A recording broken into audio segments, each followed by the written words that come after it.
कभी सुनने को मिला है। श्रीमान जी, जिला करनाल के किसानों ने रक्तदान करके जिला करनाल के लिए एक नया कीर्तिमान स्थापित किया है कि किसान देश के लोगों का पेट भरने के साथ साथ समाज के सेवा कार्यों में भी अग्रणी रहता है। इसके लिए मैं विशेषकर जिला प्रशासन, रेड क्रॉस सोसाइटी और इतनी संख्या में मेरी माताएं, बहनें, महिला किसानों व किसान भाइयों, डीलर व आड़ती एसोसिएशन का भी कृषि विभाग की तरफ से आभार व्यक्त करता हूं कि इन्होंने बहुत ही शालीन तरीके से इस महत्वपूर्ण कार्य को अंजाम देने का कार्य किया है। मैं श्री सतीश गुप्ता जी का भी विशेष रूप से आभारी हूं, जिन्होंने रक्तदाताओं का हौसला बढ़ाने का कार्य किया है। मैं आदरणीय उपायुक्त महोदय, जिला प्रशासन का भी विशेष रूप से आभारी हूं, जिन्होंने हमें इस महत्वपूर्ण किसान मेले के आयोजन में हर तरह से सहयोग करने का कार्य किया है। मैं जिला करनाल के प्रेस व छायाकार साथियों, हिसार दूरदर्शन की टीम का भी विशेष रूप से आभारी हूं और मैं कृषि वैज्ञानिकों का, कृषि किसान भाइयों को तकनीकी ज्ञान व नवनीत तकनीकी जानकारी देने के लिए भी आभार प्रकट करता हूं। मैं हमारे प्राइवेट सहकारी एनजीओ एजेंसी का भी आभार प्रकट करता हूं, जिन्होंने अपनी स्टॉल व एग्जीबिशन लगाकर मेले को चार चांद लगाने का काम किया है। मैं इस रक्तदान शिविर में रक्तदान करने वाले सभी रक्तदाताओं का कृषि विभाग करनाल की ओर से आभार प्रकट करता हूं। अंत में मंत्री महोदय का एक बार फिर से कृषि मेले में पहुंचने पर आभार प्रकट करता हूं। मैं भरोसा व विश्वास दिलाता हूं कि हमारा कृषि विभाग किसानों की सेवा के लिए हर समय तत्पर रहेगा। और अंत में मैं कृषि मंत्री के साथ जो हमारे मुख्य स्थानीय नेता या विधायक अपना महत्वपूर्ण समय निकालकर हमारे इस कार्यक्रम में पहुंचे हैं, उनका भी मैं कृषि विभाग की तरफ से तहे दिल से आभार प्रकट करता हूं। धन्यवाद। जय हिंद। मैं हमारे कलाकार श्री महावीर गुड्डू जी से रिक्वेस्ट करूंगा कि वो एक प्रस्तुति दें। सुन ले मेरा ठिकाना रे इस भारत में हरियाणा। सुन ले मेरा ठिकाना रे इस भारत में हरियाणा। इस भारत में हरियाणा रे मेरे भारत में हरियाणा। सुन ले मेरा ठिकाना रे इस भारत में हरियाणा। सुन ले मेरा ठिकाना रे इस भारत में हरियाणा।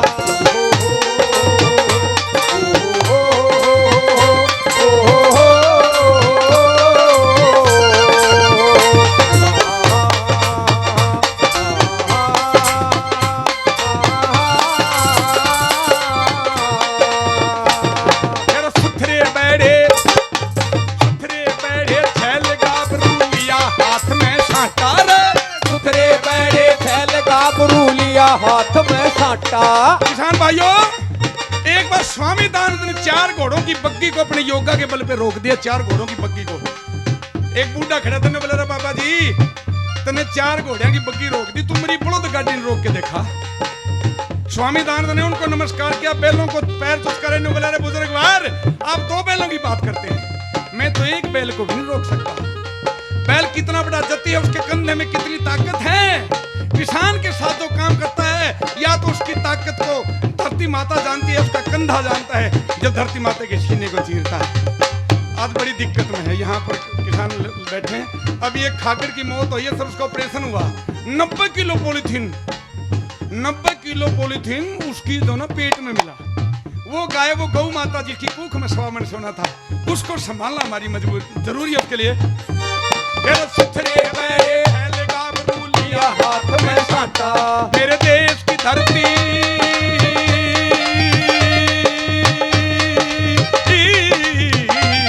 मेरे देश की धरती सोना उगले उगले हीरे मोती।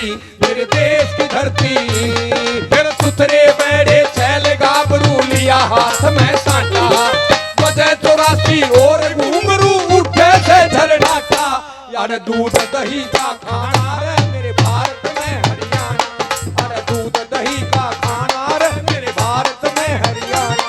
इस भारत में हरियाणा रे मेरे भारत में हरियाणा। सुन ले मेरा ठिकाना रे मेरे भारत में हरियाणा। सुन ले मेरा ठिकाना रे मेरे भारत में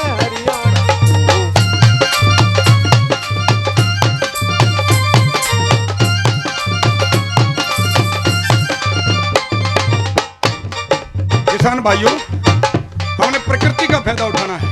संसार में अगर 6 के 6 मौसम पाए जाते हैं तो हमारे दिल्ली के इर्द गिर्द हरियाणा में 6 के 6 मौसम मिलते हैं।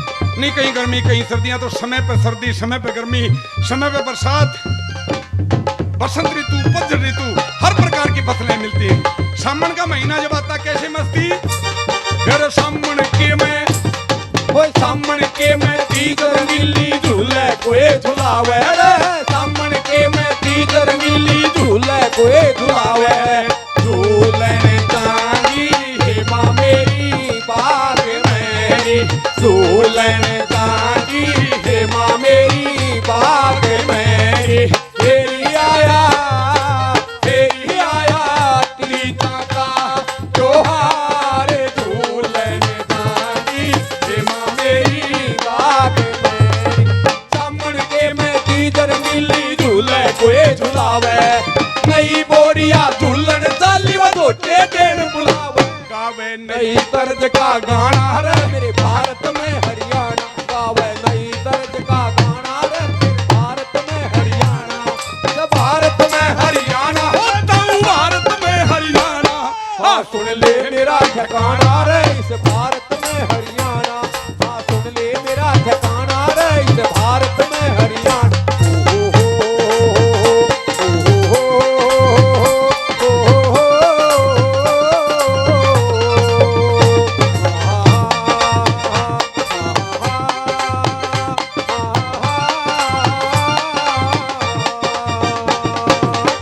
सभी महीनों के गीत हमारे हरियाणा में हैं।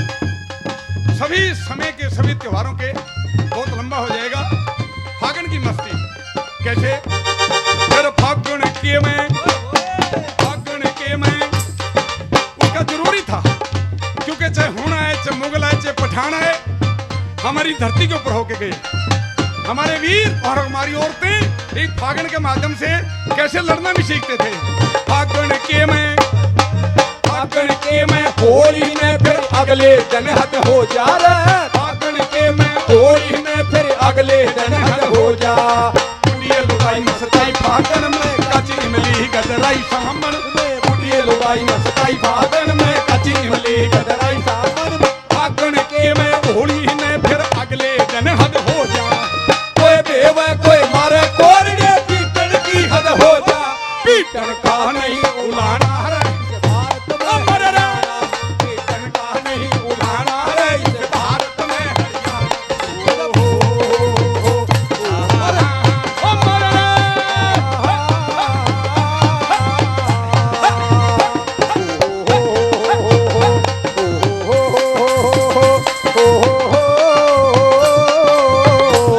पीटर का नहीं उलाना रे इस भारत में हरियाणा, इस भारत में हरियाणा रे मेरे भारत में हरियाणा, सुन ले मेरा ठिकाना रे इस भारत में हरियाणा, सुन ले मेरा ठिकाना रे इस भारत ज्यादा में भूमिका निर्माण करके आखिरी कली।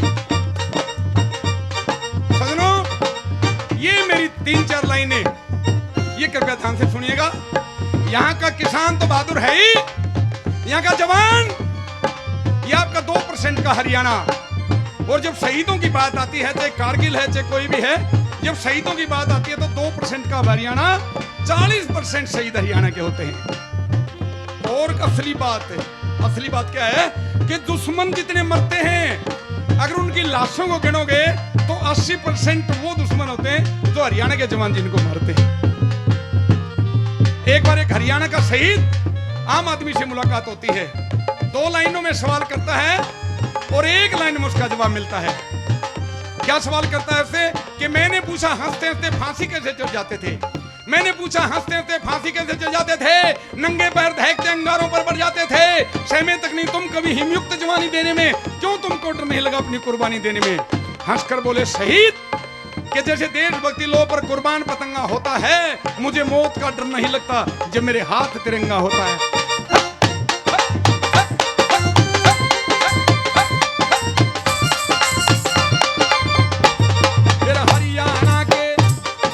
हरियाणा के वीर बांकुरे जा दुश्मन तय भिड़ जा, हरियाणा के वीर बांकुरे जा दुश्मन पे भिड़ जा, कर चले हम फिदा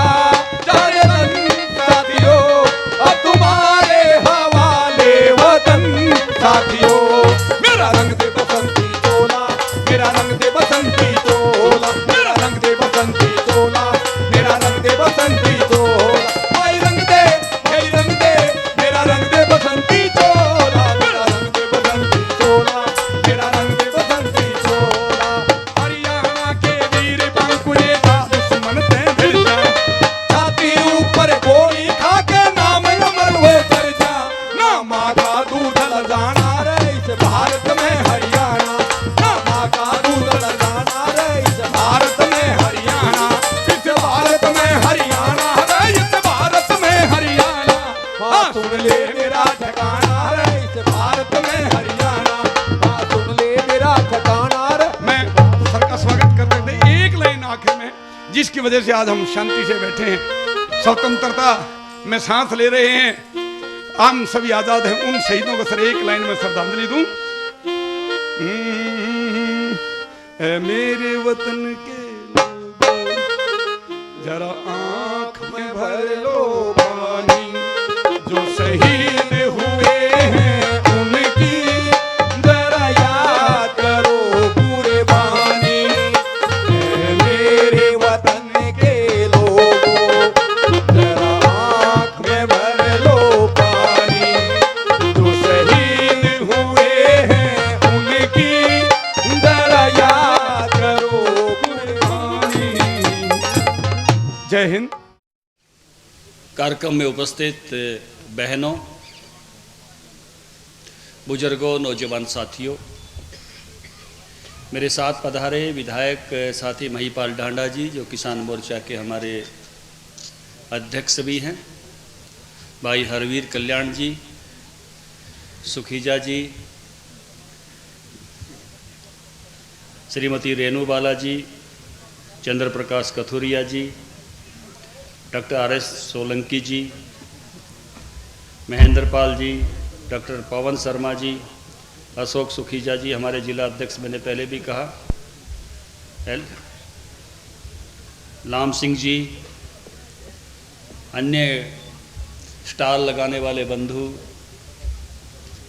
इस मेले में आए हुए सारे किसान भाई, पार्टी के सभी पदाधिकारीगण,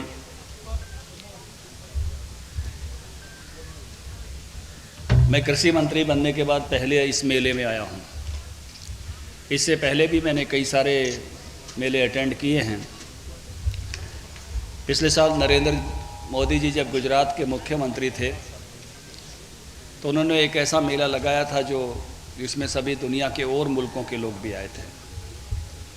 और किसान मोर्चा के राष्ट्रीय अध्यक्ष के नाते मैं उस मेले के आयोजन में बाबू भाई बुखारिया जो वहाँ के कृषि मंत्री थे और भूपेंद्र जी चौड़ासमा जो वहाँ के शिक्षा मंत्री थे, ऐसे 3-4 लोगों की कमेटी थी जिसने वो पूरा मेला आयोजित कराने में थे। और हम पूरे देश भर से 409 जिलों से 1223 लोगों को उस मेले में लेकर गए थे। कश्मीर से मैंने कन्याकुमारी तक का पार्टिसिपेशन था। ऐसे ही हमारे नितिन गडकरी जी भी किसानों के लिए हर बार एक मेला लगाते हैं। और गत वर्ष भी मैं उस मेले में गया था और इस बार भी 4 दिसंबर से 7 दिसंबर तक वो मेला है। उस मेले को देखने के लिए मुझे जाना है।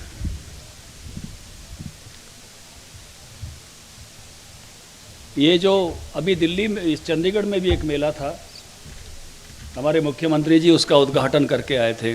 बादल साहब भी थे, कनाडा के भी एक स्टेट के मुख्यमंत्री आए थे। मैं उस मेले में जा नहीं पाया, लेकिन उस मेले की जानकारी लेने का मैंने प्रयास किया था।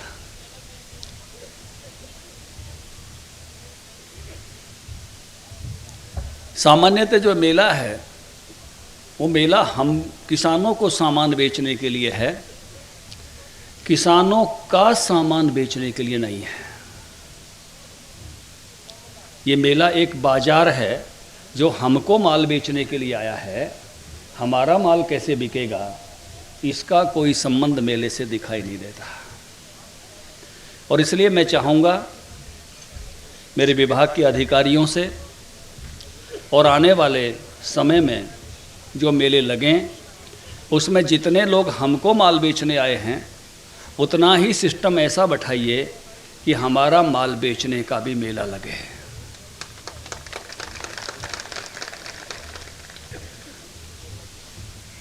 क्योंकि जब तक आप किसान एक केवल उत्पादक बन के रह गया और किसान की बाजार में एक्सेस नहीं है,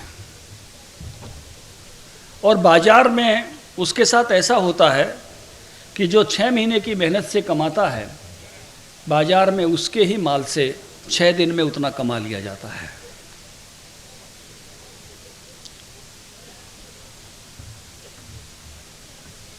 किसान का दोनों तरह से उसके इनपुट को देते हुए भी और उसके आउटपुट को खरीदते हुए भी दोनों तरह से वो मार खाता है, दोनों तरह से शोषण का शिकार है। और किसान ऐसी जगह पे खड़ा है कि यहाँ से जब प्रॉफिट लेने वाला एक ट्रैक्टर मान लो किसी ने बनाया या किसी ने बीज बनाया, बनाने वाले ने प्रॉफिट लिया, उसके होलसेलर ने प्रॉफिट लिया, फिर रिटेलर ने प्रॉफिट लिया और उसने लेने के बाद माल किसान को बेच दिया। किसान उससे आगे प्रॉफिट नहीं ले सकता, वो यहाँ खड़ा है, आखिरी है। लेकिन जो वो माल पैदा करता है उससे आगे चीज़ शुरू होती है, वो कोई प्रॉफिट नहीं ले सकता। पहला जो उससे खरीदार है वो प्रॉफिट लेता है, फिर उससे अगला लेता है, फिर उससे अगला लेता है। वो इस इकोनॉमी में ऐसी जगह खड़ा है जो नॉन प्रॉफिट जोन है। बात ध्यान में आ गई? उस तक माल आते आते लोग प्रॉफिट ले रहे हैं, उसके प्रोडक्ट को जिसने पहला प्रॉफिट लेना है वो इतना दबा के खरीदना चाहता है कि उसके पास कुछ नहीं बचे।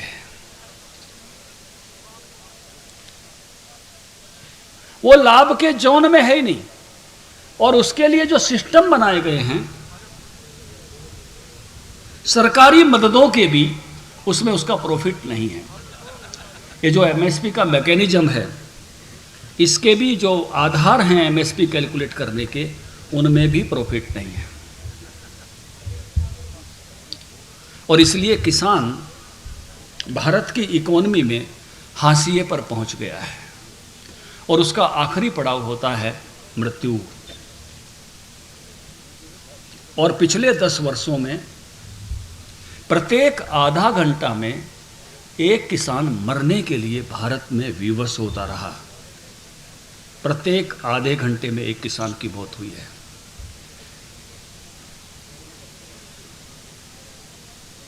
और अगर इस व्यवस्था को हमने नहीं बदला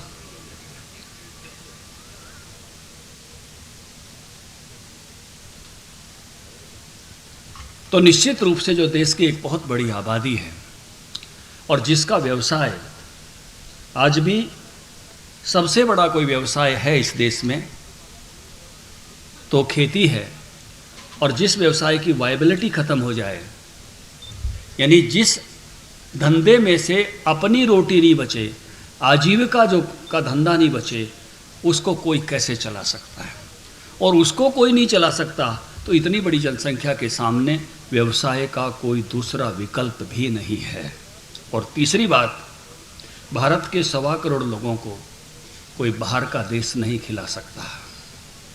इस देश के इतने बड़े देश को अगर भोजन कराना है तो वो भी कराने का सामर्थ्य इसी देश में से ही चल सकता है कि दुनिया के किसी और मुल्क की हैसियत या हिम्मत नहीं है। इसलिए खेती शायद इकोनॉमी के हिसाब से, जीडीपी के हिसाब से वहाँ नहीं खड़ी होती होगी, लेकिन खेती अपरिहार्य है, उसके बिना जीवन चलेगा कैसे?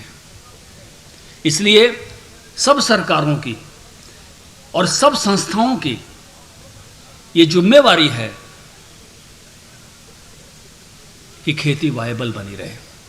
कल मुझे एक मिल के मालिक मिलने के लिए आए थे, गन्ना मिल के, मेरे ऑफिस में। उन्होंने मुझसे कहा कि हम हरियाणा में सबसे ज़्यादा रेट गन्ने का दे रहे हैं। इतना ऊंचा रेट और किसी राज्य में नहीं है, पड़ोस में नहीं है। और चीनी के रेट जो निकले हैं और उसके हिसाब से हमको मिल चलाना बहुत मुश्किल है। और आप प्राइवेट मिलों को सरकार सहायता, इसके कोऑपरेटिव मिलों को सरकार सहायता दे देती है। और हमारे लिए आप कुछ सोचिए। उन्होंने अपनी करुण कथा कही। उनकी बातचीत के 2 हिस्से थे।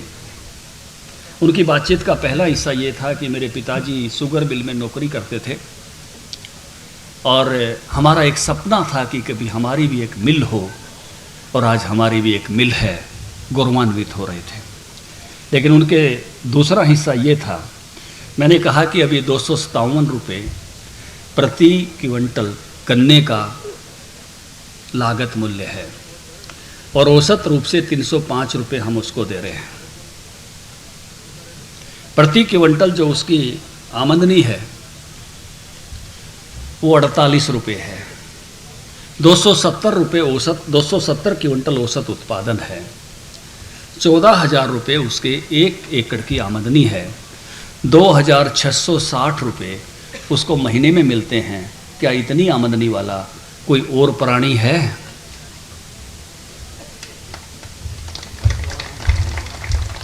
हम गन्ना क्षेत्र के लीडर हैं, हम गन्ना मिल चला रहे हैं। अगर हम जो उसके हाशिए पर है, जो आखिरी किसान है, उसके धंधे को अगर वायबल बनाकर नहीं रख सकते, तो क्या इस क्षेत्र में हमको लीडर होने का हक है?